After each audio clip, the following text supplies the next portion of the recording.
If you're a clinic owner looking to get more traffic to your website and improve your online presence, then you're in the right place. On the Propel Your Practice podcast, we provide chiropractors, physical therapists, and other clinic owners with actionable digital marketing strategies, including local SEO and effective website best practices. You'll learn simple and actionable solutions to help your clinic rank on Google and beat your competition. Together, let's propel your practice.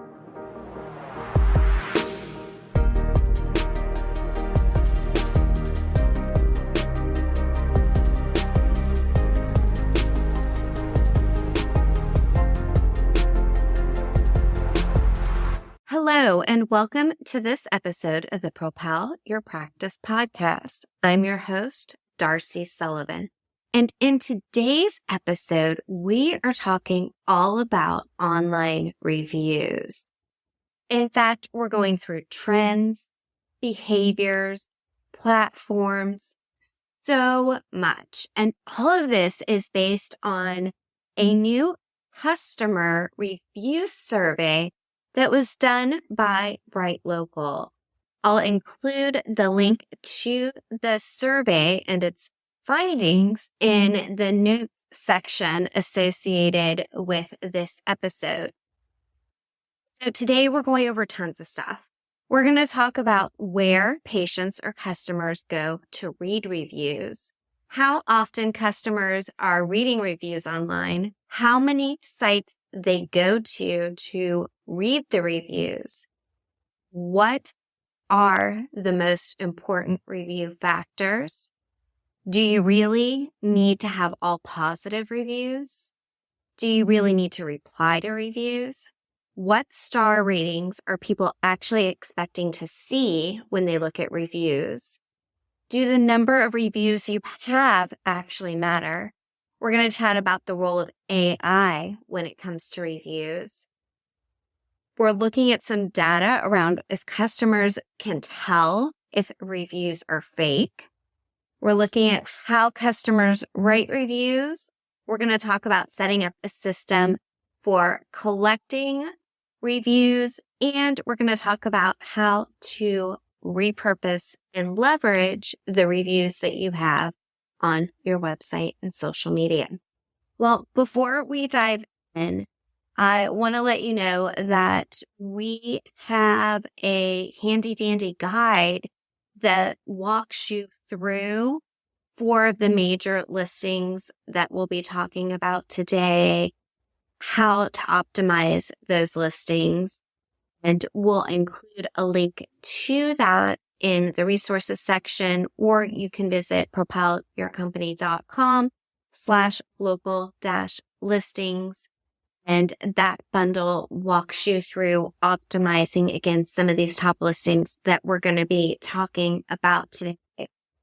As I mentioned, this is all coming from or stirred up from a recent article on Bright Local.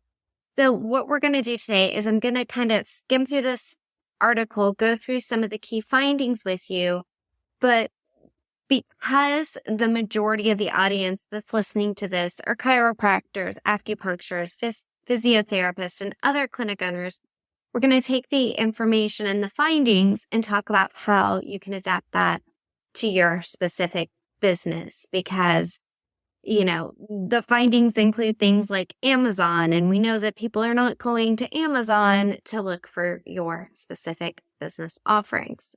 So let's talk first about some of the key themes and findings from this recent article. And that is that local reputation is big for brands. 91% of customers say local branch reviews impact their overall perception of a brand. That makes that business review responses are critical. And you're going to see later on as we talk about how AI relates to responding to reviews. But 88% of customers would use a business that replies to all of its reviews, compared to just 47% who would use a business that doesn't respond to all of their reviews. That's huge, right? I think that a lot of us think about, well, do I really need to respond to all these reviews? And I think that number just speaks for itself and saying, yeah, you do. As I mentioned, we're going to talk about AI, but it was interesting in this survey, 58% of customers preferred the AI written reviews for how somebody responds to a review versus a human generated one. And I've been saying this for such a long time. If you are a chiropractor and people are leaving Google reviews for you constantly, what I suggest that you do is come up with a template, kind of divide up the reviews. If you're getting a handful of reviews for chiropractic care for back pain, if you're getting a handful of reviews of a specific service that you're offering or a specific condition that people are suffering from, take it to ChatGPT and be like, hey, ChatGPT, I am this kind of brand. These are examples of back pain related testimonials that people are leaving. Please provide me with 10 to 12 responses for them. And go ahead and have a set number of AI generated responses that you can copy and paste. Keep them in a good old Google Doc and copy and paste them as needed. But I find it really interesting there that people actually prefer the AI version of the response to the reviews. And I think there's a number of factors in there. One, they're just cleaner. The grammar is just cleaner. They're a little bit more detailed. They're just a little bit more pulled together. So keep that in mind. I think that's really interesting. Also, social media continues to be a big part of customers' business research. 34% of customers use Instagram, 22% use TikTok. Now, if you're a clinic owner, those numbers are probably going to be a little bit different, but I did want to include them because they were a part of the findings from this survey. Customers typically use 2 or more sites to check business reviews. That's another one that you want to keep in mind. A lot of time, clinic owners are only focusing on Google for collecting their reviews. And there was another episode of the podcast that I did on 4 places to focus on collecting reviews. And we talked about even how Yelp, I know a lot of clinic owners don't love Yelp, but Yelp reviews get pulled to other locations where they're displayed, like your Apple Business Connect and your Bing Business Listing. So there really are critical reasons why you want to consider collecting reviews more than just in one location. Okay, I'm going to kind of just scan through this, very informal here. I didn't really put together any notes as I was prepping to record this. I just wanted to review this with you together and talk about how it can relate to your clinic. So we're going to go through, again, we're following the right local survey here. Where are customers reading reviews in 2024? How many different sites or apps do they go to when it comes to deciding what local business they're going to use? So 23% said 1 site, 36% said 2 sites, 25% said 3 sites, and then it drops off from there. And which sites or apps are people using to evaluate these businesses? That would be Google at 81%, no surprise there. Facebook at 45%, Yelp at 44%, and then it goes down from there. Some of these absolutely do not apply to clinic owners. Nobody is going to go to TripAdvisor and expect to see your listing or Angie's List. So we don't need to go through all of these, but some others that are listed on here include Apple Maps. Surprisingly, Bing Business Listing wasn't included on here, but listen, I say if you are going to go through and optimize and take time to optimize and collect reviews, it's one thing to collect reviews. It's also another thing to optimize your listing. So If you're going to go out there and collect reviews for Google, for Yelp, on Facebook, you might as well take the time to optimize your listing to make sure that people are actually seeing it when they're searching for the services that you offer. Which other sources? I don't think this really absolutely pertains to you because some of it says local news. While I do believe clinics can be highlighted in local news, it's not really when people are going to search for a chiropractor or an acupuncturist right here, right now. They usually are more apt to go to Google or those other locations. So the next item on here is how often are customers reading online reviews? And honestly, it stayed pretty similar from 2022 to 2023 to 2024. 33% are at always for 2024. Regularly is at 42%, and then it drops off to 22% for occasionally and 3% for never. Where are they reading the reviews online? Here, again, the numbers are kind of slightly changing from 2022 to 23 to 24, but really holding on strong is our good old friend Google, followed by Facebook and Yelp. Down later in the listing is the Better Business Bureau and Apple Maps, and then Health Grades and Yellow Pages. So we do want to make sure, again, that we are collecting reviews, not just on that one site, because the next question is, how many sites do customers check on reviews? 23% said 1, 36% said 2, 25% said 3, and then it drops after that. There's a section in here on how customers interact with review platforms and functionality. This kind of relates to how are people going to the reviews, let's say Google, and using or sorting the reviews. And they're sorting them by the newest. They're sorting them by the highest rating.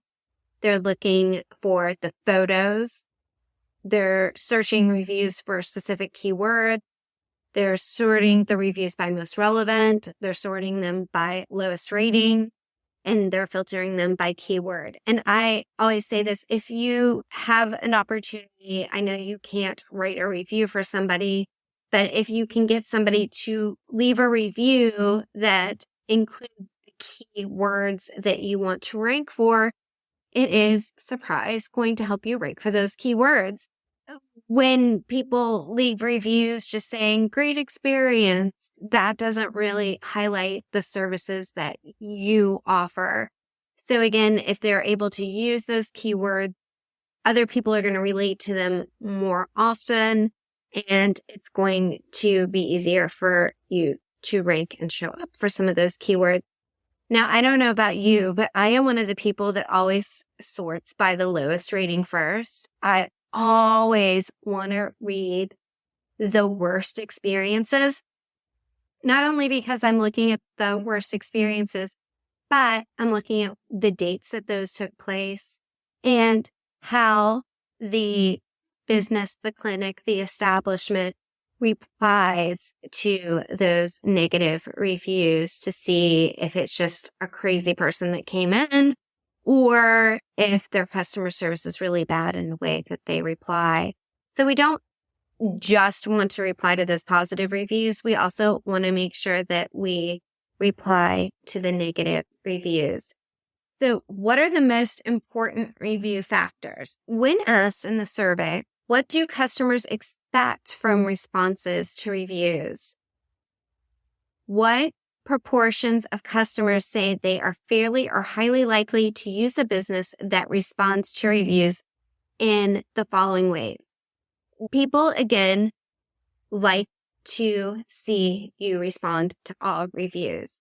In fact, if somebody doesn't respond to reviews, the percentage was at 47, and then it starts to go up. If you're a business that responds to only the positive reviews, it's at 54. If you respond to only the negative reviews, it's at 58. But if you respond to all reviews, you're in the 88% range when it comes to how likely a person is or what somebody expects when it comes to the response of the reviews. This is a good one. Have you ever wondered how quickly you should respond to your reviews? So when customers were asked to see how quickly they feel like they should see a response to a review.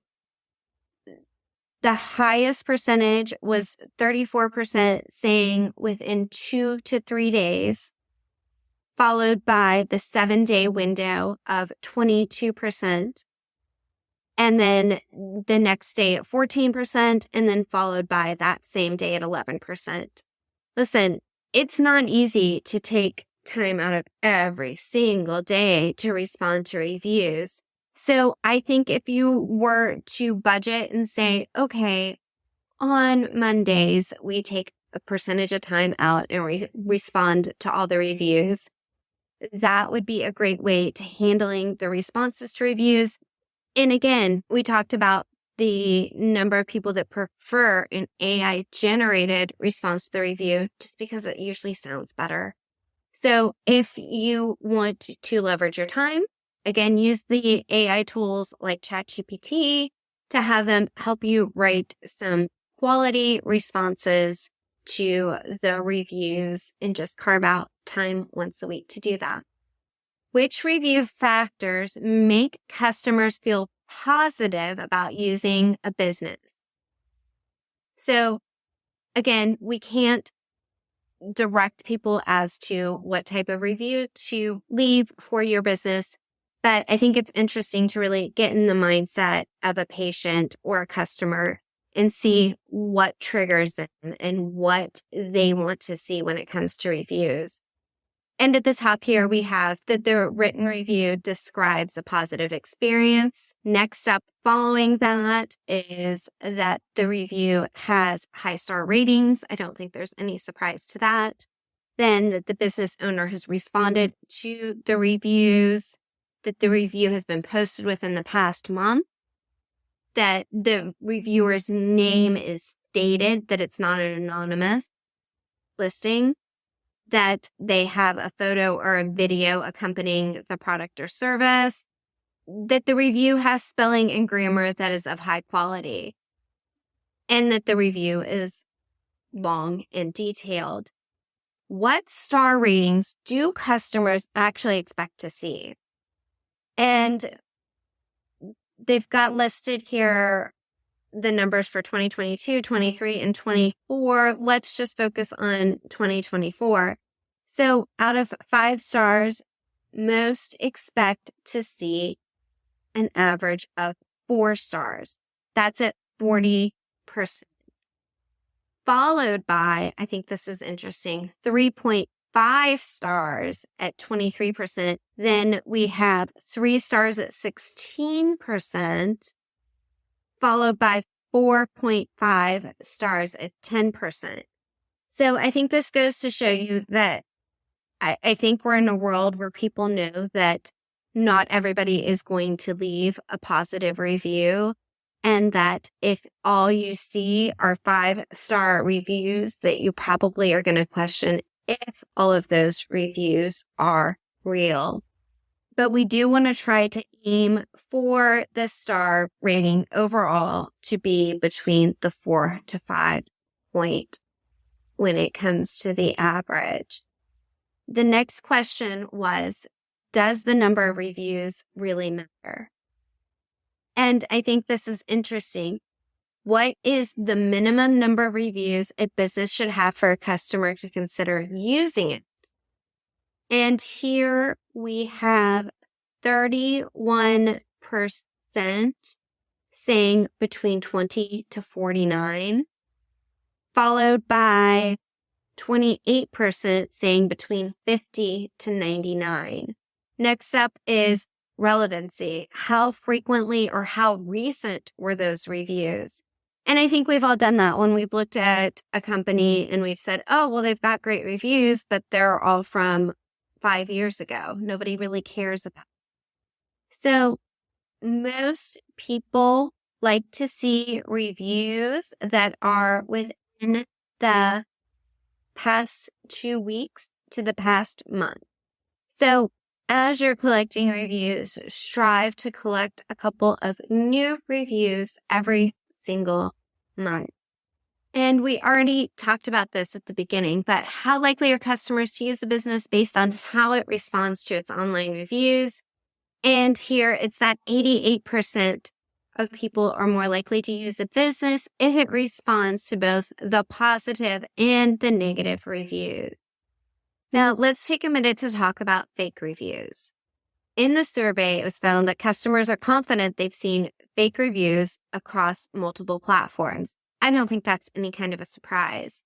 But where is it that people think that they see the most fake reviews? Well, first, Amazon, followed by Facebook, then Google.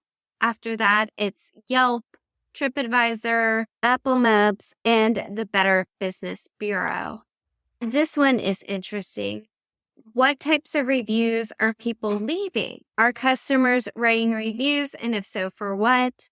We're seeing that 38% of those leaving reviews are related to a positive experience. The survey goes on to talk about a number of other things. I just wanted to pull out some of the top key things that I think are important when it comes to clinic owners and collecting reviews, understanding expectations for reviews that patients might leave. I know that a lot of clinic owners have systems in place to help them collect reviews. This next question that was asked specifically regarding healthcare was, when does a customer think a business should contact them to request that they write a review? And again, specific to healthcare, it was 16% said the same day, 17% said by the following day, 20% said within 3 days, and 20% said within a week. So, and then it drops off from there. So if you do have a system in place to collect reviews, you really do want to do those within the first week period of time after somebody has visited you. Now, a couple other things that I want to point out from here is, after you've collected these amazing reviews, we again want to make sure that we've actually optimized the listings. So you can grab that local guide that I mentioned that we have on our website, or you can visit propelyourcompany.com and do a search for local listings. But it's not just the point of gathering the reviews, but also, again, optimizing those listings. And as a clinic owner, I would strongly recommend that you focus on the key ones. Obviously, your Google Business Profile listing, your Apple Maps, your ABC Connect place card, your Yelp listing, your Facebook listing, Bing Places listing, Health Grade listing, and your Yellow Page listing. If I had to prioritize them, I would say keep an eye on those. We want to make sure that our NAP, which is our name, address, and phone number, is correct and matching in all of those listings. Those would be your citations. And we want to make sure that your descriptions are optimized as well, that your images are current, and that you're following best practices. Now, we don't just want these reviews to sit on Google or Yelp or other places. You want to repurpose them as well. So make sure that you're leveraging them by actually using them on your website. I suggest that you place them strategically, meaning that if somebody leaves a testimonial for a specific service, that instead of just randomly placing that testimonial on your website, that you place it on that specific service page. You can also repurpose these testimonials by using them as graphics for social media, or again, by using them on your website. All right. Well, I hope you enjoyed this episode of the Propel Your Practice podcast. That's it for now. Well, hey, we're going to head out shortly, but before we do, I would love to share with you a brand new free webinar that I just put together called Patient Driven SEO for Clinic Owners. 3 simple steps to attract more patients online without spending 1 cent on ads. You can find this by visiting propelyourcompany.com/learn. In this free training, you will learn what SEO is, how to improve your rankings in the map section of Google, the number one thing you can do today to improve your website performance, which takes less than 10 minutes, why SEO has such a huge impact on your company's bottom line and how to leverage it to get more leads, where to focus your efforts online for maximum results, along with how to integrate the latest in AI to simplify the whole process. Again, you can sign up for that webinar by visiting propelyourcompany.com/learn.